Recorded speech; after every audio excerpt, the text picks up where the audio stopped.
So, sir, if you invest in real estate today, anyone invests in an asset for two reasons. They either want cash flow or growth. These are primarily the two reasons, right? So, when you invest in real estate today, you do it for cash flow or growth. There are three types of investments. In an investment, we should look at three things. People look at two things. What is the risk? What is the reward? Third, sir, comes the liquidity. We're looking at how quickly I can sell and exit and get my money back. Real estate is an investment where there's no liquidity. It takes time, but the reward is high. Well, if the reward is high, then automatically the risk is high. Obviously, right? If you invest in disputed land, the risk is very high, but because it's disputed, no one will want to invest. You're investing. If the dispute is resolved tomorrow, the profit will jump 100 to 200 times. I work in real estate solely for this reason.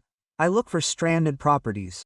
Someone needs a lot of money and needs to sell it. I keep looking for such properties. If I find such properties, I immediately grab them. And then what do you do with them? For example, someone owns an apartment and needs money quickly. He's going to the US. Yes, and he's ready to sell you something worth Rs. 1 crore for Rs. 90 lakh or Rs. 85 lakh. If you've bought it, do you sell it immediately or hold it? What do you do next? Let me tell you one thing, sir. Yes, I absolutely have no intention of selling any investment. So, you acquired it and kept it. Yes, I did. It's a property, it will pay rent. It's land, it will appreciate. Tomorrow, build a building and rent it out. It should become your recurring source of revenue.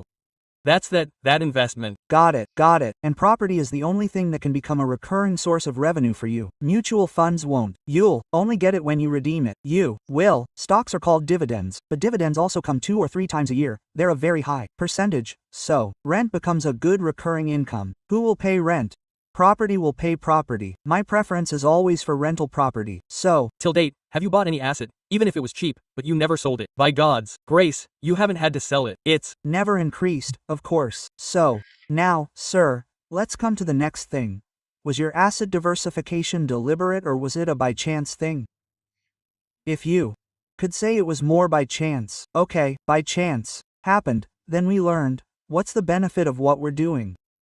We've had more by chance, meaning, we've earned money, we've invested it there. Could something else be possible? Someone said, try this one too. This is good. Let's try it. Then let's try it. I've never invested in SGBs. It's been a year since I last invested in them. I wasn't familiar with them the first time. I learned about SGBs and then started investing. It's probably out of stock these days. Yes, they're available on the secondary market. You can buy them from someone in the market, but they won't be available to you otherwise. Sir, have you ever bought a stock that went to zero? I have many such stories, but have you ever bought a stock that went to zero, meaning it went negative? It fell below your price? Yes, but it went to zero. It just closed. Like DHFL closed, Gitanjali closed, Jet Airways closed, KF Shares closed. These were all listed companies. Yes, they were big companies too. Yes, but they closed. So, you've never had any experience like this before. I'm not on that. So, sir, if someone today earns rupee 000 and has used helmets and seatbelts, what would you suggest they invest in?